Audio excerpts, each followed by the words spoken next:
परभणीत पोलीस कोठडीत मृत्यू झालेल्या सोमनाथ सूर्यवंशी यांना न्याय मिळावा यासाठी आंबेडकरी जनता आता रस्त्यावरती उतरलेली आहे। एकीकडे विधानभवनामध्ये अर्थसंकल्पीय अधिवेशन सुरू आहे, तर दुसरीकडे आंबेडकरी जनता जी आहे ती मुंबईच्या आझाद मैदानामध्ये जमल्याचं पाहायला मिळतं आहे। आणि या सगळ्या आंबेडकरी अनुयायांकडून एकच मागणी केली जाते की सोमनाथ सूर्यवंशी यांच्या मारेकऱ्यांना अटक झाली पाहिजे, त्यांच्यावरती कायदेशीर कारवाई झाली पाहिजे। आणि त्या मागणीसाठी हे सगळे आंबेडकरी जनता जी आहे किंवा भीम अनुयायी जे आहेत ते मुंबईच्या आझाद मैदानामध्ये जमलेले आहेत। आणि आज दुपारपर्यंत सगळे भीम अनुयायी जे आहेत ते एकत्रित जमल्यानंतर मंत्रालयावरती हे आंदोलन जे आहे ते धडकणार आहे। आणि त्यासाठी त्यांच्या वेगवेगळ्या मागण्या आहेत, त्या मागण्या नेमक्या काय आहेत हे जाणून घेणार आहोत।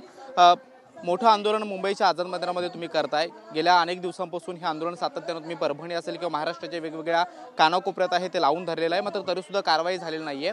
आज कोणती मागणी घेऊन मंत्रालयावरती धडकणार आहात? 10 डिसेंबरला जी संविधानाची परभणीमध्ये बाबासाहेबांच्या पुतळ्यापाशी विटंबना झाली, त्यानंतर 11 तारखेला आंबेडकरी जनतेचं परभणीमध्ये त्या निषेधासाठी शांततेचं आंदोलन सुरू होतं।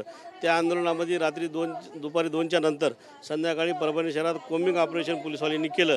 त्याच्यामध्ये जे आमचे भीमसैनिक ह्या आंदोलनात होते पण कसल्या मोडतोडमध्ये नव्हते, अशा भीमसैनिकाला आणून रात्री पोलीस कस्टडीमध्ये कंटिन्यू 2 दिवस मारहाण केली। आणि त्यामध्ये आमचा लॉचा विद्यार्थी सोमनाथ सूर्यवंशी हा शहीद झालेला आहे।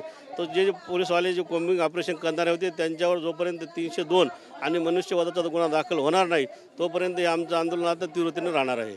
याच्या आधी सुद्धा अनेक आंदोलनं तुम्ही केलेली आहेत, राज्यभर वेगवेगळ्या ठिकाणी हे पडसाद पाहायला मिळालेले होते, अनेक राजकीय नेत्यांनी भूमिका घेतलेली होती, मात्र तरीसुद्धा ठोस कारवाई आतापर्यंत झालेली नाही आहे। राज्याच्या गृहमंत्र्यांनी या सगळ्या प्रकरणामध्ये कारवाईकडे ज्या पद्धतीनं कारवाई होणं अपेक्षित होतं त्या पद्धतीने ही कारवाई झाली नाही असं तुमचं म्हणणं आहे?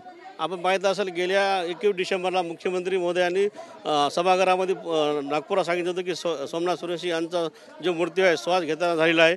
त्यानंतर सर्व मेडिकलचे रिपोर्ट आले आणि त्या रिपोर्टमध्ये आलं की सोमनाथ सूर्यवंशी यांचा पोलीस कस्टडीमध्ये अंगावर मार असल्यामुळं शहीद झालेला आहे।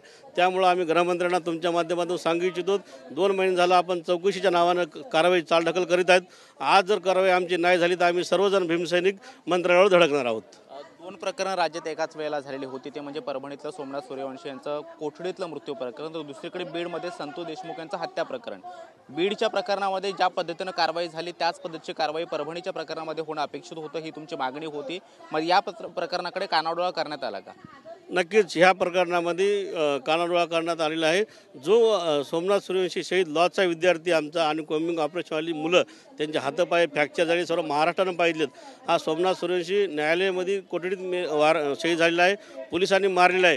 पण ह्या प्रकरणाकडे मुख्यमंत्री आणि त्यांचे सर्वजण दुर्लक्ष करत आहेत। फक्त हे मागासवर्गीय असल्यामुळे यांच्याकडं दुर्लक्ष करत आहेत। मागासवर्गावर हे अन्याय आहे हे तुमच्या माध्यमातून मी सांगतो। आज जर आम्हाला न्याय मिळाला नाही तर आम्ही सर्व भीमसैनिक मंत्रालयावर धडकणार आहोत। आज सगळे अनुयायी या ठिकाणी जमत आहेत, किती वाजेपर्यंत तुम्ही मंत्रालयावरती धडकणार आहात आणि शेवटची काय तुमची सरकारला इशारा आहे? कारण जर तुम्हाला पोलिसांनी अडवलं तर तुम्ही कशाबद्दलची भूमिका घेणार आहात? आपण पाहितलं असेल, आम्हाला रात्री बेरात्री घरात घुसून 12-1 वाजता मारले। आम्ही पुरे महाराष्ट्रातले भीमसैनिक इथं आलेले आहेत।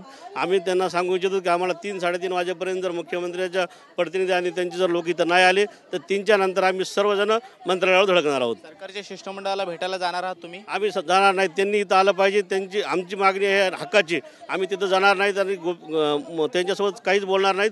त्यांनी इथं जर आले तर ठीक आहे, ना तर आम्ही आझाद मैदानहून मंत्रालयामध्ये जाणार म्हणजे जाणार हे निश्चित आहे आमचं।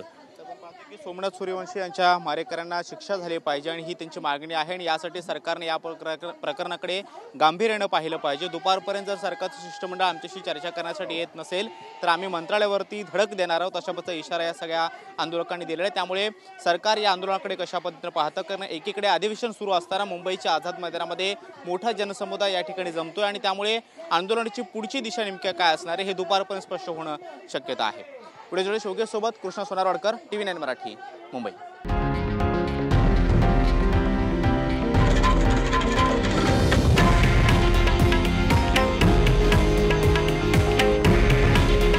हे आहे देशातील नंबर 1 न्यूज नेटवर्क आणि आपण पाहत आहात TV9 मराठी। काळजी तुमची, हित महाराष्ट्राचं।